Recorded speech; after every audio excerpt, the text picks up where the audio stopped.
Hi, I'm Lisa Laronde, the first woman president at RSJ International and the host of this new podcast called the Powerhouse Project. On the episode today, we have Brandi. Welcome to the show, Brandi. Thanks, Lisa. Brandi is a Red Seal, a refrigeration and air conditioning system mechanic, and a gas fitter at South Lake Regional Healthcare Centre in Newmarket, Ontario. She's also an instructor at Georgian College and a Women in Skilled Trades mentor. Brandi, who are you and how did you get started in this industry? Oh man, we don't have enough time for that, Lisa. I'd say really at the bare bones of it right now, my main mission is to really educate and advocate for the change of the culture in the skilled trades. So when I say who am I, that's really what I look at this next leg of my life of my journey. Been in the skilled trades about 20 years now. I don't even know where the time went. And I kind of snuck in the back door before anybody knew I was there. So it wasn't easy to get in. It was pre-social media days. So I assumed there was tons of women doing these amazing jobs. And Wow. I came to the harsh reality that there wasn't, nor did I feel very welcome coming into the industry. So through a bit of a zigzag path, I did a bit of a pre-apprentice program, ended up at a construction company that had nothing to do with the carpentry program I took. And ended up having a plumbing apprenticeship was my first apprenticeship. Through that, I was working all day, getting a gas fitter ticket at night. And then lucky me, after competing at the Skills Ontario competition, actually in 2007, I was the first female to compete in the heating systems competition. Wow. And I know in 2007, right? And I placed third and a recruiter reached out. So I packed up my life and I moved to London, Ontario, and I started another apprenticeship in air conditioning and refrigeration. And that's that's the current trade, obviously, that you mentioned that I'm a licensed journey person in now. So That's awesome. Now, how did you end up in the competition? Did you just choose to participate or? no, actually, it's very cool. The colleges will end up getting a certain amount of slots. Actually, I'm now a judge at the competition, which Oh, that's is awesome. really brought that full circle for me.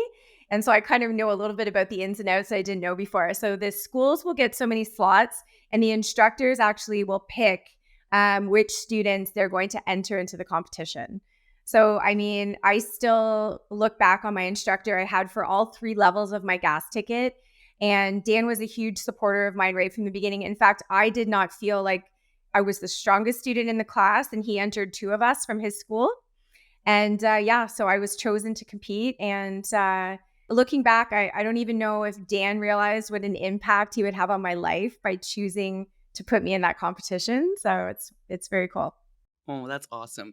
So you work in obviously a male-dominated field, and I Yes. understand women only represent about less than 1% of the industry. So what are some of the challenges that you faced? Yeah. Currently, for my license, I'm one of less than 50 women in Ontario.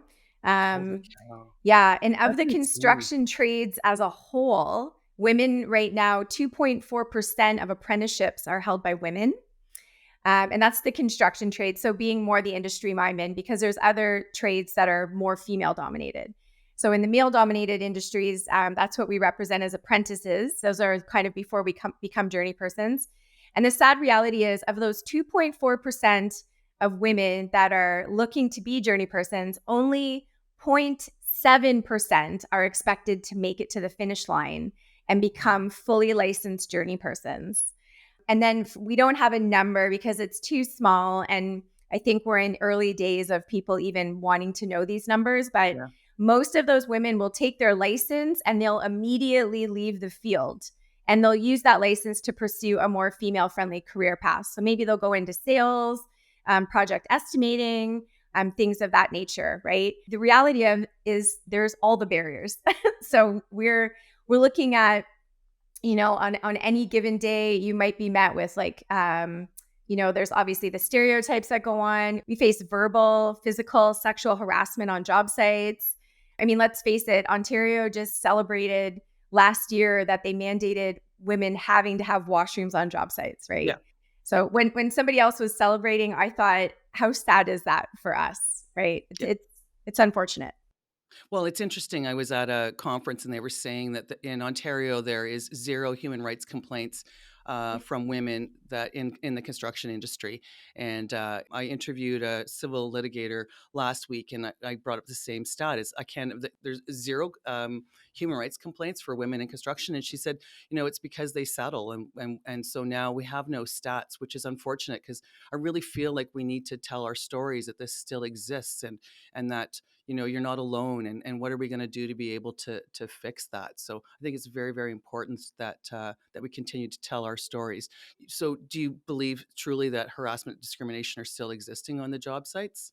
Yeah, well, myself personally, um, I know when you did my intro, you mentioned the hospital I worked at. I've actually just recently left. So last year, I did end up having an incident that kind of was prolonged, but it came to a head last year.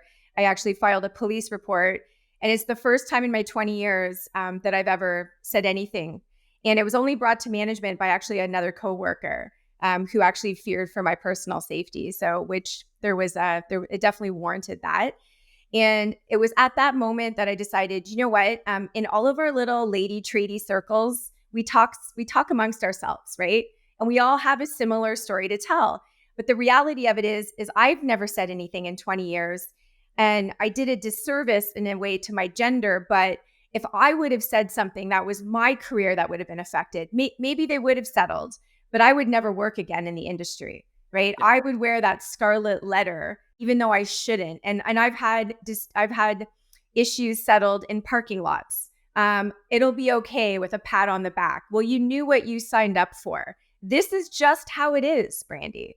And each time, you swallow your pride, you deal with it in the best ways that you can. But what I'm living proof of is I've been in the trenches for 20 years in the field, and there's not a lot of women that have that longevity of working on the tools in the field for that long. But it all accumulates, right? So your mental Yep. health suffers. I talk to friends that we don't know until you say, they go, well, I almost had a nervous breakdown, and I was like, yeah, I did. I basically had my own little private breakdown that nobody knew about, right? Because you just keep soldiering on, and that's the problem. So with Fair Trade's Toolbox, my company that I started last year to help change this culture, it's interesting you talk about the stories, because I started sharing stories of women. They submit with an anonymous link, and I call it the truth of the trades. And these are stories that I have no idea who's sending them in. But Yep. when I first shared my story about a year and a half ago of just the last incident that happened to me, my inbox was flooded with women saying, you're telling my story. Like, I can't believe, there's somebody else out there. But yet from employers, what I hear is that, well, it's not like that anymore, Brandi. I'm like, it is like that. We Yeah. just don't talk about it. Exactly. And I think it's really important. I know I was talking to Jamie McMillan, and she was talking about if you're a part of the union hall and you complain about harassment or discrimination, you get put to the bottom of the list, and then you don't get called up for the jobs. And the problem for that then is now you're not earning an income. And I was talking to one of the senior union leaders, and I said, this is what's going on, and he said, no, that's not true. And I don't even know how to come back from that. I mean, these are the people that are leading our unions that don't actually believe that this is what's happening, and women will never come forward and complain if you're not able to earn an income. I talked to somebody else, and she had to leave her job for the same reason. I talked to somebody else, and they were like laid off because she was just too difficult to work with. And I'm like, this is something that we absolutely have to change. Do you have any suggestions, recommendations on how we move forward with some of this? Well, I think what makes the time that we live in unique is we have this skilled trades labor shortage, Yeah. and we have a spotlight for the first time on our industry. And the government has poured, billions of dollars into these women in skilled trades events, right? We're going to talk to high school girls. We're bringing awareness to the opportunities. And that's where, when I had my incident, I threw all my chips up in the air, and I said, this is the moment, right? If we have a moment where Yeah. we have any leverage in this industry, because employers need to look to the other 50% of the population to Yeah. fill these labor shortages, Yeah. right? And we are in a time where it's a viable career path, but the culture has to be there. So I always like to say, instead of coming, and I don't want to point fingers and talk about the archaic industry and culture, I think it's education, right? Oh, I agree. So when all is said and done, and the emotions kind of boil out, and you're kind of calm and cool, it's through education, right? I believe that forward thinking employers have an opportunity right now to kind of flip the script, right? So bringing in people like myself and others that may be doing similar work to help shift that culture, so that we can educate them on how to properly onboard women into male dominated teams, so their male members of the team also feel valued, right? Yeah. We want to be a part of the team. That's what we want. We're not there to be the only one or to be the diversity hire, right? We want to be included. But I do believe that it's just from the unknown. And, if there's a couple guys that aren't cool with it, those other guys want to fit in. So some Yeah. people will say, well, once the older guys retire, and I'm like, no, like as an instructor, I had a 21-year-old walk into my class last semester and say, well, I didn't know there was going to be women here, and I'm like, it's a learned behavior, but as such, we can educate, and we can help, get rid of the myths, and we can make everyone realize, like, I don't, I'm a journey person, not a female journey person, Yeah. right? Yeah. So I think that that's what it comes down to, right? And there's a lot of good people in the industry, Yeah. I but agree. I do believe that, unfortunately, that negativity, it's contagious, and wanting to hold on to that, that old boys club mentality, that's also contagious.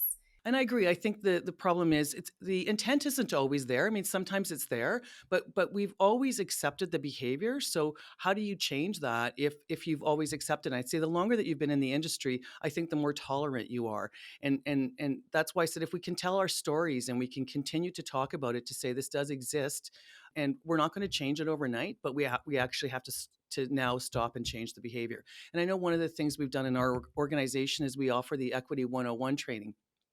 And this is the first time we had four people talking to us, lead hands talking to us, saying, and I didn't understand that my behavior was this inappropriate, because no one's actually ever said to me before, I'm taking this is how I'm taking it. This is what you're saying to me. And they're going, that's not what I meant. We thought it was funny. And so I think we just need to keep talking about it, and then we can change the behavior. So what unique skill set do you think that women bring to the industry? Oh man, what don't we bring to the industry? I agree. Like, let's just talk about conflict resolution. That's a good one, right? I think women, we're amazing at we kind of empathize, right? And we're actually amazing at conflict resolution in a way that is non-confrontational, right? How great would that be on a job site? How Yeah. great would it be for you to have that asset of having that female energy there that's going to be able to diffuse a situation, and making everyone feel heard and seen, Yeah. and have resolution without it getting heated and possibly physical, right? And that's where we're at. So, I mean, conflict resolution is incredible. Our ability to multitask, right? Our ability to want that path forward and know what's next for us climbing that ladder in the skilled trades, right? There's lots of room for advancement in the trades, and I think that's one thing that's so beneficial to women. And if an employer puts together, that career path for a woman, it's one of those things, she shows up every day, and believe it or not, I know it sounds cliche, but we work 10 times as hard because Yeah. we have to, right? Just to be seen. We're looking to be an asset. We're looking to be a part of the organization, right? We're loyal as the day is long. And there's just, I think there's no downside to diversity. My approach right now with skilled trades employers is, when you talk to them about retention, although I come as an advocate for women, it works for everyone. It's for human beings. Yes. So, Yes. so the tools I have that will work in order to retain female talent, it's going to work for your male parties as well. And retention goes up, employee satisfaction goes up, and employers make more money. And that's what they want at the end of the day, right? I know these Exactly. guys are like, I just want to go out and do a job, Brandi. I just want to Yeah. build stuff, fix stuff. I don't want to deal with all this HR, DEI. And it's like, well, you don't have to necessarily deal with it, but you have to be willing to reach out and say, I'm gonna implement this, or can you help us? Can you come and have a conversation with us? It all Yeah. starts with a conversation, right? Yeah, I agree. And I was just talking yesterday, I was saying, we really need allyship.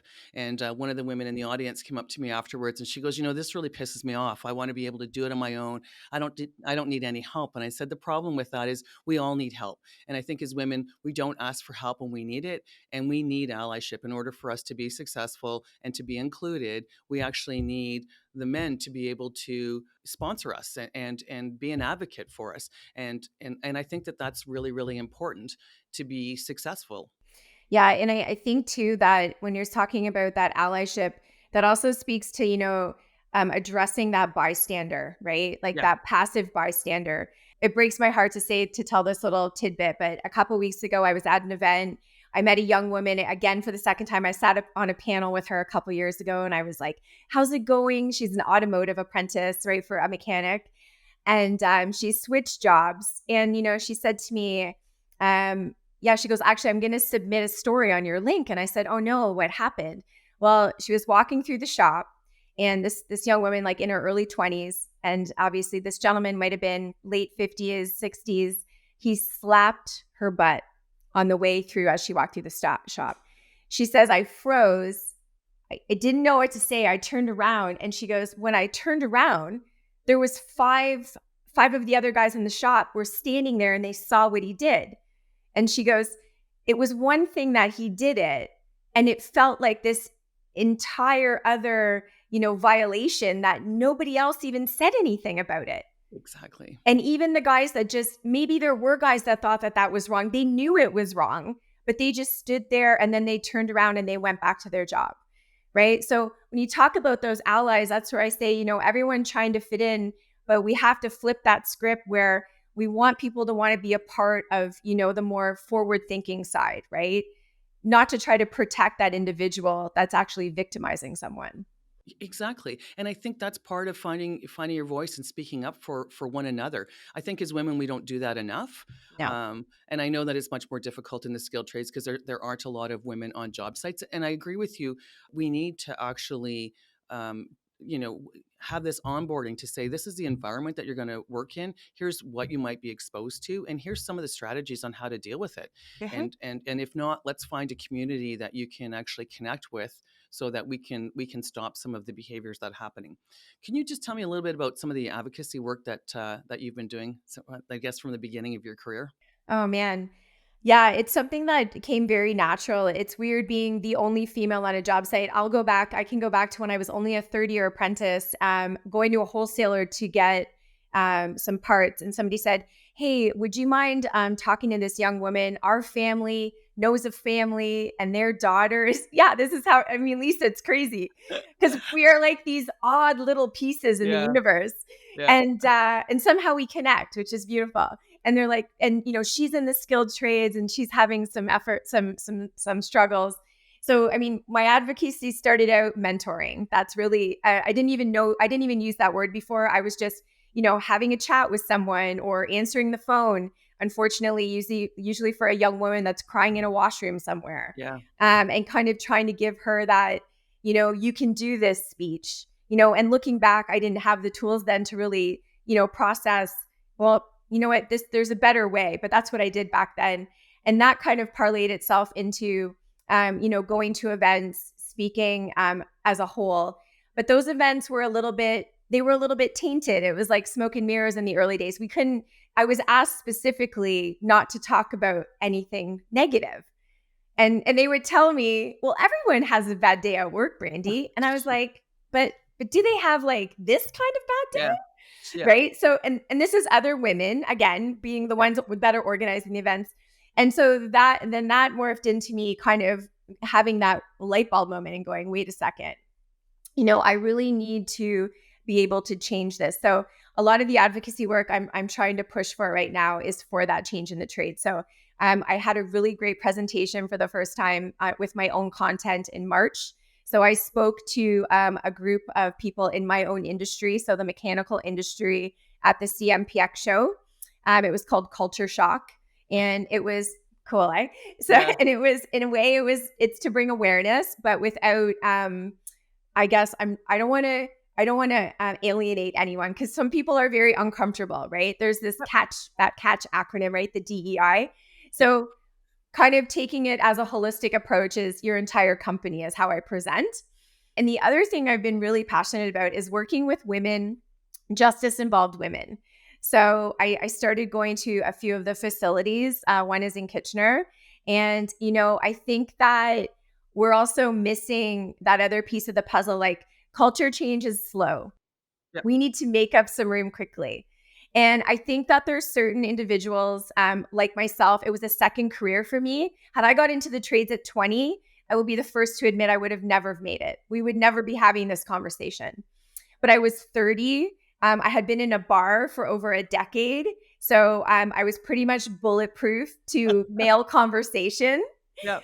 And I think these women that are coming out of corrections that are looking for that second career, they've got the skin, right? And I think they have a lot to offer, right? As far as coming into the trades, and they really could be a game changer for all of us to, bring that visibility and strength.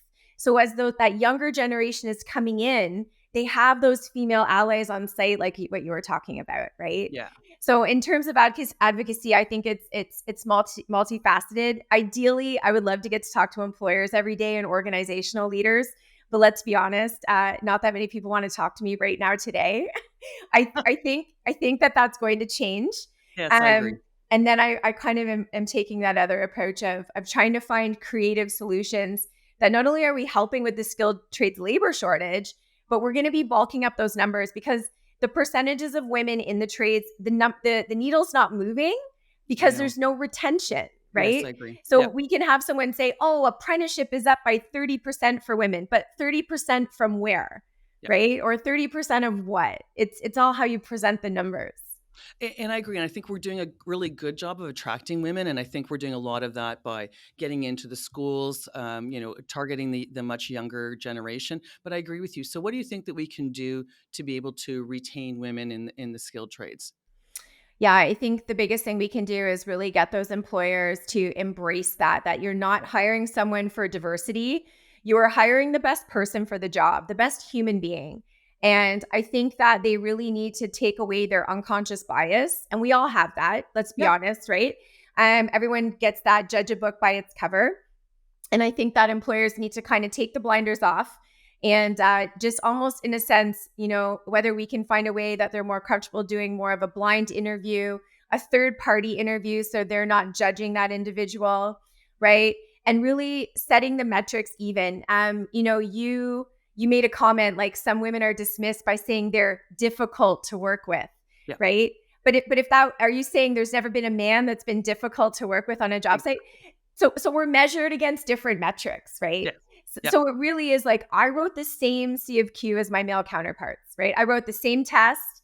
I put in the same amount of hours. It's all the same.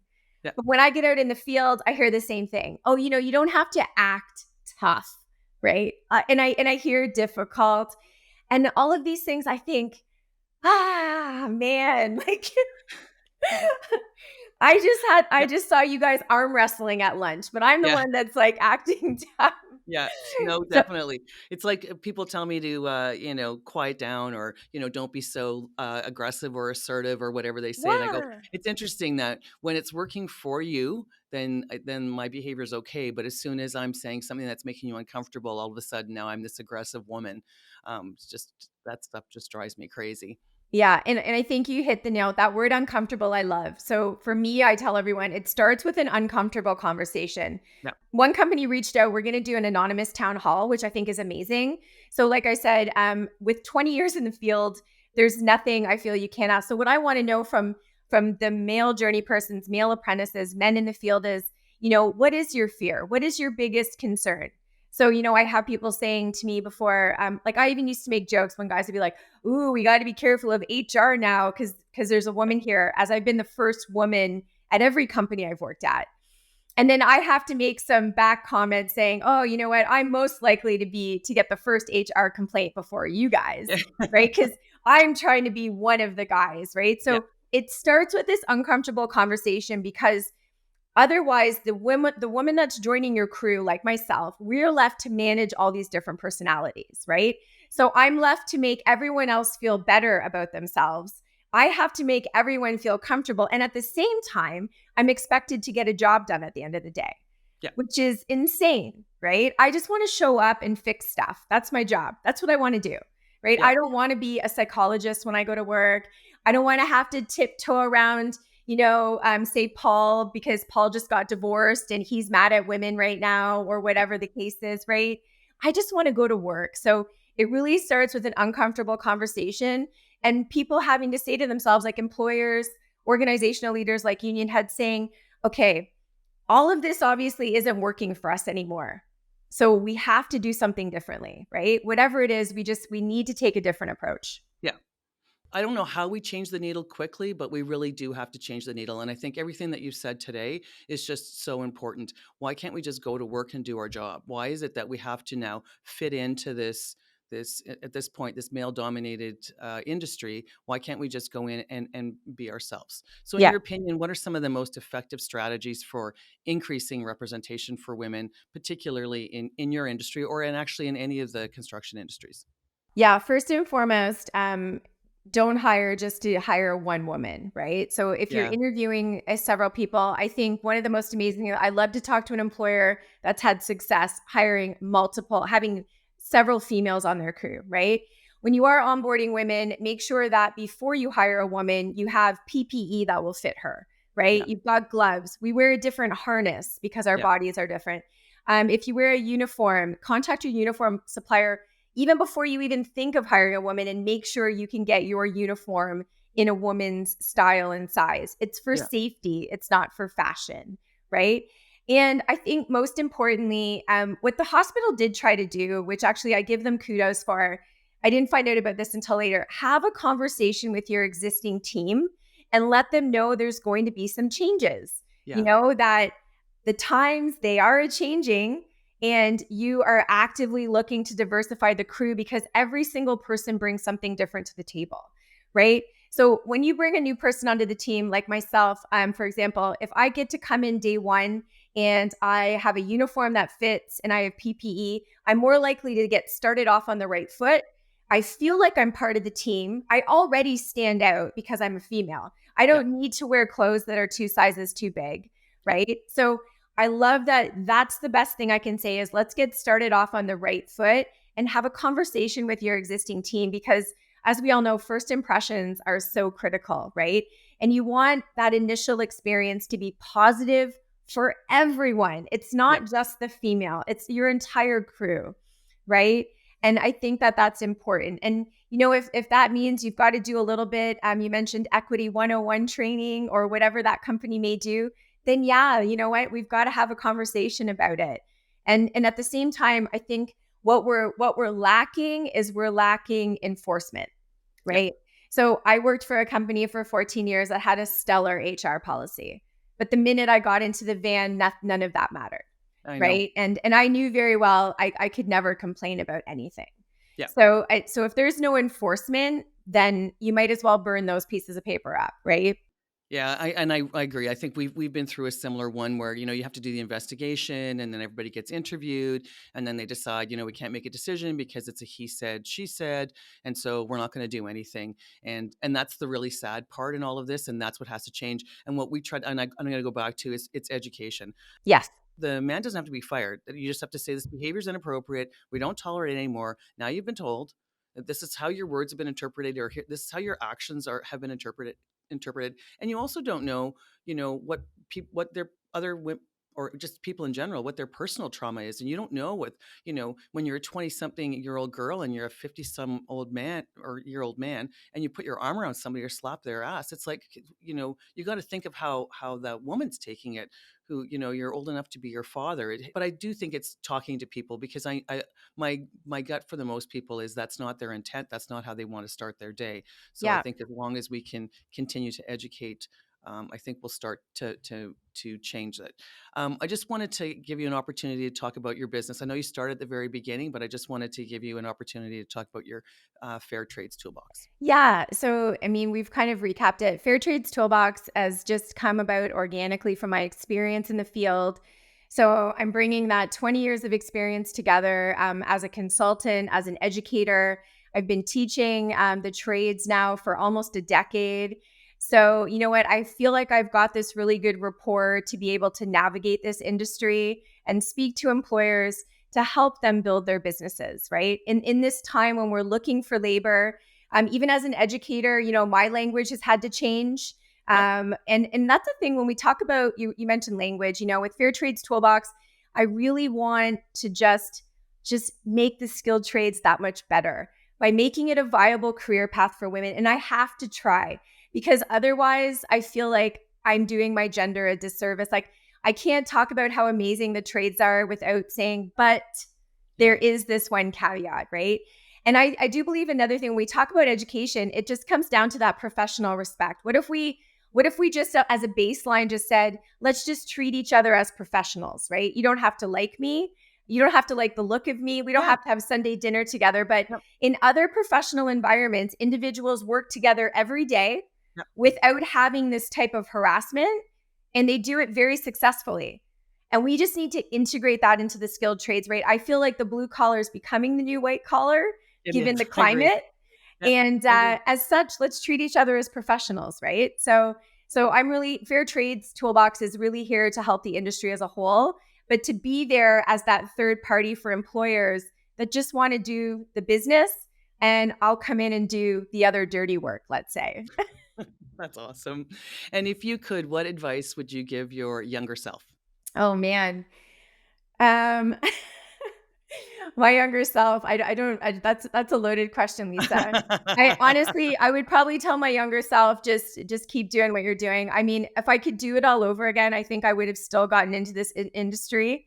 I'm stubborn by nature. I was raised by two very forceful women. So, and that's the other part. I think sometimes we have to be those women that says, well, if not me, who's going to do it? Right. So for my younger self, I just say, just keep your head down and keep going. The only thing I would change is I would never have tried to be one of the guys. That's a mistake I think I made. And I learned from that. Right. I was never going to be one of the guys, and trying to be one of the guys, I think, almost made it worse in some ways. And you know what? I think we all make that mistake. I did exactly the same thing. So I would agree with you. So Brandi, your journey has sparked conversations around gender equity and inclusivity. It ignited change. It serves as a reminder of the strength and the resilience needed to advocate for change. Thank you for all that you're doing. And thank you for joining us in the Powerhouse Project. Thank you so much. Thanks, Brandi. You're awesome. I just love you. I love what you've been doing for the industry. So keep it up. Thank you. Find more information about our guests and more at thepowerhouse-project.com, and subscribe wherever you get your podcasts.